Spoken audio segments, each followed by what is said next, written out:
नमस्कार दोस्तों, स्वागत है आपका एक बार फिर अपने YouTube चैनल एचपीजी के स्टडी 7 में। तो गाइस कैसे हो आप सब लोग? आई होप आप सब अच्छे होंगे। तो गाइस आज आपके लिए फिर बेहतरीन सेशन लेके आए हैं। तो आज हम डिस्कस करेंगे फिलअप्स जो प्रेपोजिशन बेस्ड होंगे। तो आप सभी को पता होगा कि आपको प्रेपोजिशन बेस्ड फिलअप जरूर आते हैं, जो 3 से 4 क्वेश्चन आपको देखने को मिलते हैं। तो उनको अगर आपने गलत कर दिया तो आपका जो सिलेक्शन दूर हो जाएगी। तो आपको जो वो ठीक करना है, तो इसी के रिगार्डिंग आपके लिए जो बेहतरीन सेशन लेके आए हैं। तो प्लीज वीडियो को लाइक कर दे और चैनल को सब्सक्राइब कर दे, और जो भी चैनल से नया जुड़ा है प्लीज वीडियो को लाइक कर दे और चैनल को सब्सक्राइब कर दें। ठीक है, तो आपके लिए बेहतरीन कंटेंट प्रोवाइड किया जा रहा है, तो आपका भी फर्ज बनता है कि चैनल को जो है आप ग्रो अप करें साथ में। ठीक है, तो साथ साथ में आपको बता देता हूं कि साथ में बेल आइकन को प्रेस कर लें, क्योंकि इसके बाद आज आपके लिए 2 वीडियो आएगी। इसके बाद आपके लिए जीके की वीडियो डाल दी जाएगी शाम को 6:30 या 7 बजे के करीब करीब। ठीक है, तो आइए देखते हैं फर्स्ट क्वेश्चन हमारे पास जो है। तो जल्दी से वीडियो को लाइक कर दें। फर्स्ट क्वेश्चन हम डिस्कस कर रहे हैं, I have decided dash my course of action. तो आपको बताना है इसमें क्या आएगा। आई हैव डिसाइडेड के बाद क्या आएगा, अपॉन आएगा, विद आएगा, फॉर आएगा, ऑफ आएगा। जल्दी से अपना जो दिमाग लगाएंगे और इसमें बताएंगे क्या आएगा, जल्दी से बताएंगे। तो गाइस जो मैं कॉन्सेप्ट बताऊंगा उसको आप जो कॉपी पे नोट डाउन कर ले। साथ साथ में जो जो पहला ऑप्शन कर लेगा क्वेश्चन नंबर 2 को भी जो डिस्कस करेंगे। ठीक है, याद रखेंगे गाइस। तो कोर्स ऑफ एक्शन का मीनिंग क्या होता है? कोर्स ऑफ एक्शन का मीनिंग होता है यानी कि मैंने अपना रास्ता जो है तय कर लिया है। ठीक है, याद रखेंगे, I have decided my course of action, यानी कि मैंने डिसाइड कर लिया है कि मैंने अपना रास्ता तय कर लिया। तो आपको डिसाइड के साथ ऐसी प्रपोजिशन लगानी है जिससे ये हो जाए कि टू मेक अ प्लान, यानी कि ऐसी कोई प्रपोजिशन लगानी है जिससे ये हो जाए कि मैंने एक प्लान बना लिया है कि मेरा रास्ता जो है तय करने के लिए। ठीक है, तो ऐसा कौन सी होगी? तो इसका सही आंसर क्या हो जाएगा? तो याद रखेंगे डिसाइड अपॉन, इसका सही आंसर हो जाएगा। डिसाइड के साथ प्रपोजिशन कौन सी लगेगी? अपॉन लगेगी। तो डिसाइड अपॉन का मीनिंग क्या होता है? यानी कि टू मेक अ प्लान। याद रखें, साथ साथ में लिख लें, टू मेक अ प्लान। ठीक है, याद रखें। नेक्स्ट हमारा क्वेश्चन है question number 2, put the blanket him, यानी कि पुट द ब्लैंकेट, अपने ऊपर ब्लैंकेट को डाल लेना। ठीक है, क्या आएगा इसका answer? Put the blanket dash him, यानी कि इन हिम होगा, ओवर हिम होगा, ऑन होगा या इनसाइड होगा। जल्दी से बताएंगे इसका आंसर क्या होगा। जल्दी से अपना दिमाग लगाएंगे, तीसरी आंख खोल दो अपनी। कौन कौन सा आंसर, क्या क्या आंसर लगा रहे हो आप इसमें? तो इसका सही आंसर क्या हो जाएगा? तो पुट द ब्लैंकेट, यानी कि जैसे कि पुट द ब्लैंकेट, कोई ऑब्जेक्ट है, जैसे कि आपका कोई ऑब्जेक्ट है, इसके ऊपर कोई ऑब्जेक्ट पूरा ढक लेता है, तो उसके किस सेंस में आता है? तो उसका सही सेंस में ऑप्शन नंबर 20 का सही आंसर आ जाएगा। ठीक है, याद रखेंगे। तो इसका सही आंसर क्या आ जाएगा? Put the blanket over him, यानी कि उसने अपने आप को पूरा जो कवर कर लिया, ब्लैंकेट के साथ ढक लिया। ठीक है, क्वेश्चन नंबर 3 हमारे पास, he is ill dash jaundice. Jaundice आप सभी को पता होना चाहिए कि जॉन्डिस जो क्या बीमारी होती है। तो जॉन्डिस जो होता है पीलिया। ठीक है, जिसको अपनी भाषा में बोलते हैं। तो इसके साथ कौन सी प्रपोजिशन आएगी? ऑफ आएगी, विद आएगी, इन आएगी या फ्रॉम आएगी? जल्दी से आंसर बताएंगे। तो क्वेश्चन नंबर 3 का राइट आंसर क्या हो जाएगा? तो याद रखेंगे इसके साथ जो he is ill with jaundice. ठीक है, याद रखेंगे इल के साथ कौन सी प्रपोजिशन आएगी? विद आएगी। और सफर भी, ये सफर अगर आपके पास सफर आ जाएगा तो सफर के साथ कौन सी प्रपोजिशन आएगी? तो याद रखेंगे सफर के साथ फ्रॉम प्रपोजिशन आती है। और इसी के साथ एक और पूछा जाता है आपसे, एफ्लिक्टेड। एफ्लिक्टेड, एफ्लिक्टेड के साथ कौन सी आती है? एफ्लिक्टेड के साथ भी विद आती है। याद रखेंगे एफ्लिक्टेड के साथ भी विद आती है। और और क्या आता है, याद रखेंगे। ठीक है, तो बस ये 3 आप याद रखेंगे। इल, इल भी पूछा जाता है आपसे, सफर भी पूछा जाता है और एफिलिएटेड के बाद भी पूछा जाता है। इल के बहुत सारे जो चीज होती है, बहुत सारे प्रपोजिशन लगती है इसके साथ, पर आगे आगे चल के आपको जो सारे बताते रहेंगे, क्योंकि अभी बता दिए तो आप कंफ्यूजन हो जाएंगे। नेक्स्ट क्वेश्चन हमारे पास क्वेश्चन नंबर 4, आपको बताना है the food that an average Indian eats had been found to be deficient vitamin and protein. तो डेफिशिएंट आता है किसी चीज में कमी आना। ठीक है, डेफिशिएंट क्या होता है? कमी आना। जल्दी से लिख लें जो मैं बता रहा हूँ, डेफिशिएंट क्या होता है? कमी। तो आपको बताना है कि डेफिशिएंट के साथ कौन सी प्रपोजिशन लगी? ऑफ लगी, फ्रॉम लगी, विद लगी, इन लगी? जल्दी से। तो इसमें बता रहा है कि जो भी इंडियन एवरेजेस मतलब खाना यूज करते हैं उसमें जो कमी है, आजकल के खाने में कमी आ गई है विटामिन एंड प्रोटीन में। ठीक है, याद रखेंगे। तो उसका कौन सी प्रपोजिशन लगेगी? तो जल्दी से आंसर बताएंगे इसका। तो डेफिशिएंट इन इसका सही आंसर हो जाएगा। ठीक है, डेफिशिएंट के कौन सी प्रपोजिशन लगती है? Deficient in. याद रखेंगे फिक्स प्रपोजिशन है, इसके साथ कोई और प्रपोजिशन नहीं आएगी। और एक फिक्स प्रपोजिशन है रिच के साथ भी कौन सी प्रपोजिशन आती है? रिच के साथ भी जो है इन प्रपोजिशन आती है। ठीक है, जो जो बता रहा हूँ साथ साथ में लिखते चलिएगा। नेक्स्ट क्वेश्चन हमारे पास, he is always angry. Angry को बहुत बार एग्जाम में पूछा भी गया है। He is always angry his children. तो जल्दी से बताएंगे इसके साथ कौन सा आएगा? विद आएगा, ऑन आएगा, ओवर आएगा, एट आएगा? जल्दी से आंसर बताएंगे। तो एंग्री के साथ कौन सी प्रपोजिशन आती है? याद रखेंगे एंग्री के 2 केस बनते हैं। जल्दी से लिख लेंगे, यहाँ पे एंग्री के साथ दो केस बनते हैं। एंग्री के साथ एट भी आता है और एंग्री के साथ क्या आता है? विद भी आता है। ठीक है, याद रखेंगे। विद आएगा किसी पर्सन के साथ, विद याद रखेंगे किसी पर्सन के साथ, और एट आएगा किसी एक्शन के साथ। ठीक है, याद रखेंगे। तो याद रखें कि यहाँ पे क्या है, विद हिज चिल्ड्रन, चिल्ड्रन है मतलब ही is always angry his children, ये वो अपने बच्चों से हमेशा जो है गुस्से में रहता है। तो इसका मतलब यहाँ पे जो क्या है, पर्सन की बात हो रही है तो यहाँ पे विद आएगा, ठीक है, याद रखेंगे। या ऐसा भी एट कहाँ पे आएगा, ही इज एंग्री विद माई जो एब्सेंस, अब मेरे उसके साथ क्या आएगा, एंग्री एट माई, एट आएगा उसके साथ, at he is angry at my absence, ठीक है, वो मेरी एब्सेंस से जो है गुस्सा हो गया, ठीक है। नेक्स्ट क्वेश्चन हमारे पास question number 6, the last 10 years we have been victims of abuse, तो जल्दी से बताएंगे तो सही आंसर क्या होगा इसका। तो याद रखेंगे सिंस और फॉर का जो इसमें क्या पेयर बनता है, सिंस आता है आपके साथ किसके साथ आता है, पॉइंट ऑफ टाइम के साथ, सिंस क्या आता है, पॉइंट ऑफ टाइम के साथ, सबको पता भी होगा इसका, पॉइंट ऑफ टाइम के साथ अगर आपके पास टाइम दिया, और फॉर आता है पॉइंट ऑफ, सॉरी फॉर आता है आपका पॉइंट ऑफ टाइम के लिए, फॉर कहता है पॉइंट ऑफ टाइम के लिए, और जो सिंस किसके लिए आता है, तो पीरियड ऑफ टाइम के लिए आता है, याद रखें कंफ्यूज हो गए थोड़ा सा, फॉर आता है पॉइंट ऑफ टाइम के लिए और सिंस किसके लिए आता है, जो पीरियड ऑफ टाइम के लिए। तो यहाँ पे क्या दिया गया है, तो यहाँ पे दिया गया है द लास्ट 10 ईयर्स, यानी कि इसमें जो क्या दिया गया है, इसमें यानी कि पीरियड ऑफ टाइम दिया गया है द लास्ट 10 ईयर्स, ठीक है। तो इसमें कौन से, इसमें क्या सही आंसर आ जाएगा, तो फॉर इसका सही आंसर आ जाएगा, ठीक है, याद रखेंगे। For the last 10 years we have been victim of abuse. Next question हमारे पास क्वेश्चन नंबर 7, आई होप आपको क्लियर हो रहा होगा, तो जल्दी से देखेंगे नेक्स्ट क्वेश्चन क्या होगा, the strike has been called, तो आपको बताना है कि the strike has been called क्या होगा, ऑफ होगा, एट होगा, ऑफ होगा या अप होगा, जल्दी से आंसर बताएंगे। तो यहाँ पे होगा the strike has been called, यानी कि इसके सेंस में करना है, यहाँ पे कैंसिल के सेंस में करना है, तो कॉल ऑफ इसका सही आंसर हो जाएगा, डबल ऑफ यानी सिंगल ऑफ मत लगा देना, कॉल ऑफ का मीनिंग क्या होता है, कैंसिल करना, ठीक है, किस चीज को कैंसिल करना। क्वेश्चन नंबर 8 हमारे पास, द चीफ गेस्ट खालिस्तान डैश द प्राइज, तो चीफ गेस्ट ने क्या किया प्राइज को, ठीक है, डिस्ट्रीब्यूट किया होगा ना चीफ गेस्ट ने, तो डिस्ट्रीब्यूट के लिए आपको बताना कौन सी फ्रेजल वर्ब आएगी इसमें, गेव अप आएगा, गेव इन आएगा, गेव अवे आएगा या गिव अवे आएगा, जल्दी से बताएंगे। तो इसका सही आंसर क्या हो जाएगा, तो ऑप्शन नंबर सी यानी कि गिव अवे का मीनिंग क्या हो जाता है, तो गिव अवे यानी कि फ्रेजल वर्ब है आपके पास, तो इसका सही आंसर हो जाता है डिस्ट्रीब्यूट करना, ठीक है, याद रखेंगे। The chief guest give away the prize, ठीक है। नेक्स्ट क्वेश्चन हमारे पास, my friend's father died, died के बहुत सारे जो है प्रपोजिशन बनते हैं, तो आज इसे डाइड का जो है सुपड़ा साफ कर देंगे। तो my friend's father died cancer, तो किसके साथ, कैंसर के साथ में, तो डिसीज के साथ आए, अगर आपके पास डिसीज दी गई हो, किसी बीमारी के साथ कारण मौत हुई हो, तो उसके साथ क्या लगाएंगे, ऑफ लगाएंगे, ठीक है, जल्दी से लिख लेंगे। अगर आप हंगर यानी कि किसी कारण वजह से, यानी कि हंगर यानी कि भूख के साथ जो है उनकी डेथ हो गई, तो किस क्या हंगर के साथ क्या आएगा, फ्रॉम आएगा, याद रखेंगे, my father died from hunger, ठीक है, याद रखें, ऐसे हो जाएगा। अगर आपके पास एक्सीडेंट से मौत हुई, यानी कि एक्सीडेंट के साथ किसी की एक्सीडेंट के साथ मौत हुई, तो इन लगेगा, उसमें क्या लगेगा, इन लगेगा। और आपके पास जो है जैसे आप किसी के लिए मर रहे हो, चाहे देश के लिए मर रहे हो, चाहे अपनी गर्लफ्रेंड के लिए मर रहे हो, तो उसके साथ कैसे आएगा, तो डाई फॉर हिज, ठीक है, किसी के लिए मर रहे हो तो किसी के लिए मरने के लिए आपको कैसी प्रोपोजिशन लगेगी, फॉर लगेगी। हंगर के लिए यानी कि किसी कारण के लिए मर रहे हो तो फ्रॉम लगेगा।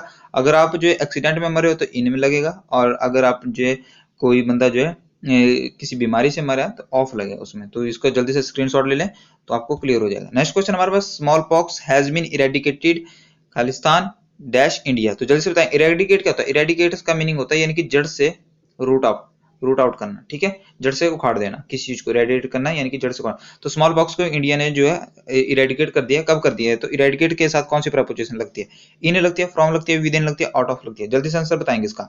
तो 10 का राइट आंसर क्या हो जाएगा हमारे पास, तो 10 का राइट आंसर हमारे पास हो जाएगा इरेडिकेट फ्रॉम, इंडिया से इरेडिकेट फ्रॉम इंडिया, ठीक है, याद रखेंगे।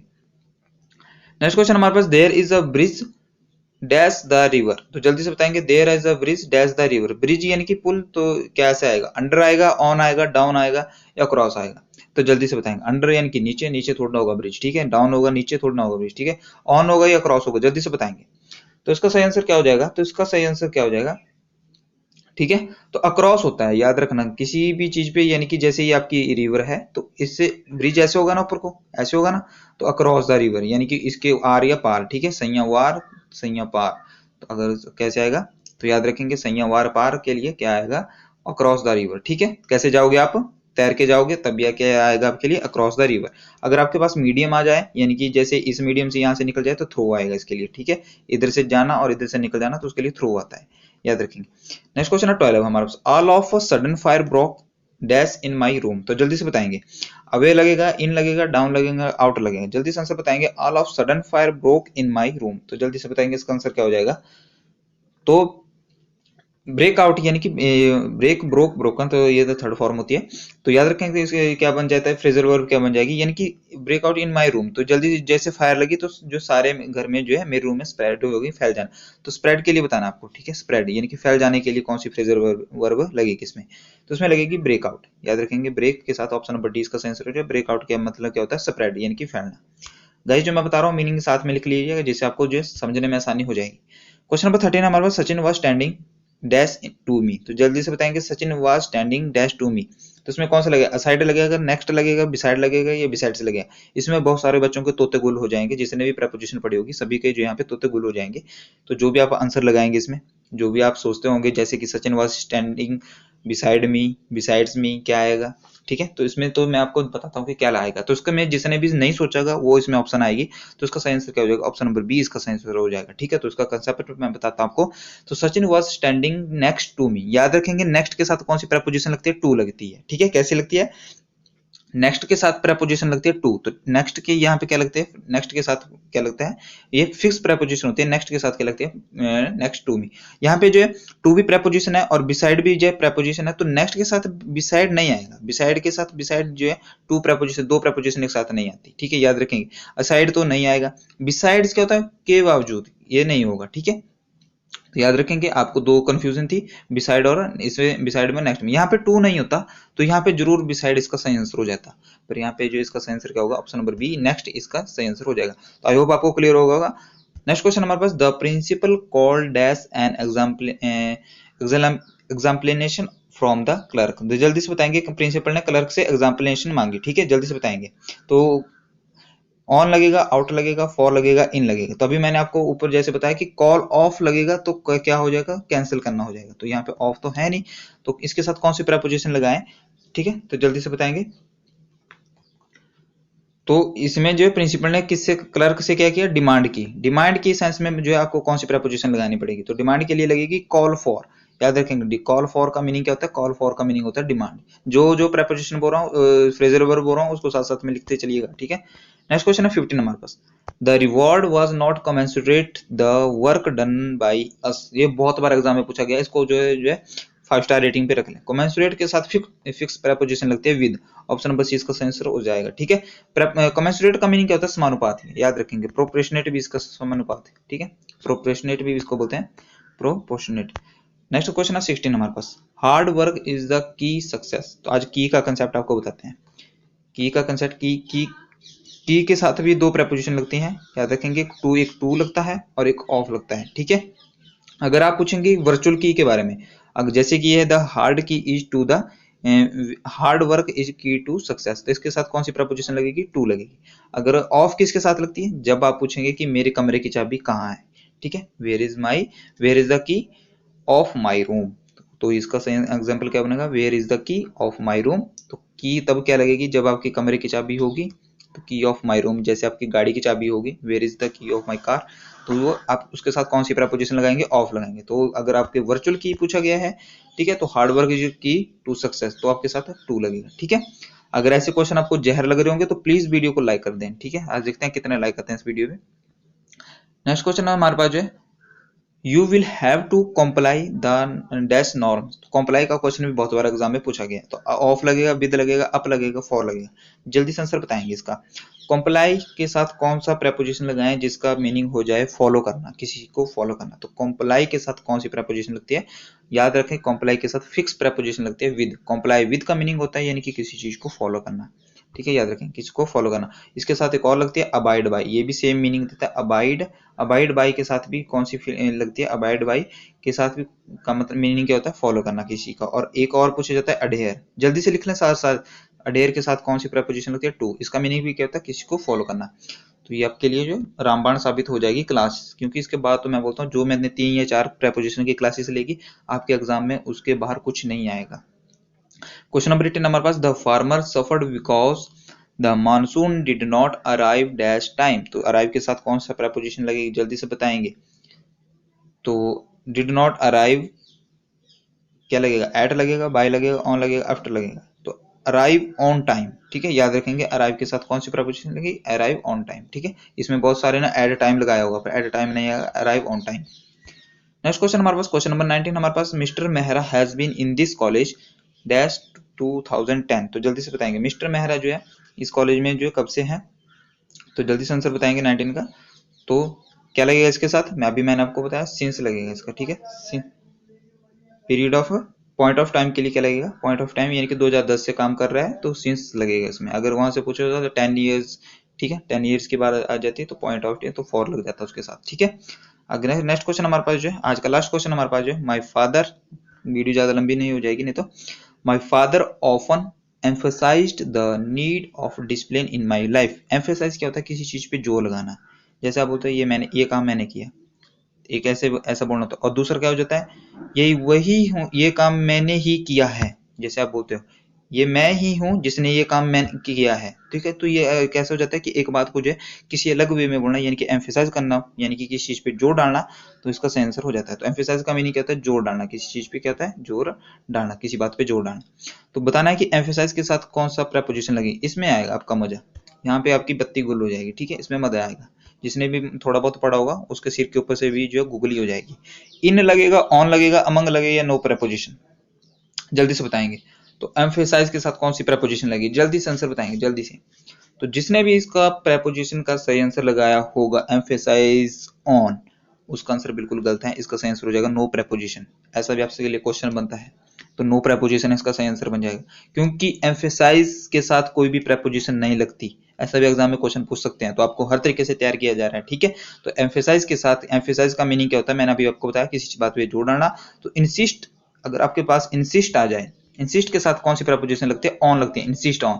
इंसिस्ट ऑन का मीनिंग क्या होता है, एम्फेसाइज करना। याद रखेंगे एम्फेसाइज के साथ कोई प्रेपोजिशन नहीं लगेगी, और इंसिस्ट के साथ कौन सी प्रेपोजिशन लगेगी, ऑन। एक और लिख लें, एक और लिख लें, अवेट। अवेट के पीछे आपको क्या दे देंगे, वहां पे फॉर दे देंगे। आपको अवेट के साथ नहीं लगाना कोई प्रेपोजिशन, अवेट के साथ कोई प्रेपोजिशन नहीं लगती, ना फॉर लगती है, ना कोई दैट वैट, कुछ नहीं लगता अवेट के साथ। अवेट का मीनिंग क्या होता है, वेट फॉर, वेट के साथ लगती है, याद रखेंगे, वेट के साथ कौन सी लगती है, वेट फॉर, ठीक है। वेट के साथ कौन सी प्रेपोजिशन लगती है, वेट फॉर। अवेट के साथ कोई प्रेपोजिशन नहीं लगती। तो गाइज ये थे आज के 20 प्रेपोजिशन के जहर क्वेश्चन। पुराने जितने भी पेपर उठा के देख लेना, सारे क्वेश्चन वहां पे प्रेपोजिशन बेस्ड एग्जाम में पूछे गए होंगे, आर्टिकल बेस्ड पूछे गए होंगे, जितने भी क्वेश्चन बुक बेस्ड पूछे गए होंगे, सब एग्जाम के ओरिएंटेड क्वेश्चन करवाए जा रहे हैं आपके लिए। तो प्लीज आपसे रिक्वेस्ट है कि चैनल को सब्सक्राइब कर दें, वीडियो को लाइक कर दें, और नेक्स्ट वीडियो को आपके लिए फिर से 20 इंपॉर्टेंट प्रेपोजिशन के क्वेश्चन लेके आएंगे। तो जय हिंद, जवाहर, धन्यवाद। ऐसे ही जो पढ़ते रहिए, खेलते रहिए, मुस्कुराते रहिए, चैनल को सब्सक्राइब करते रहिए। धन्यवाद, जय हिंद, जवाहर।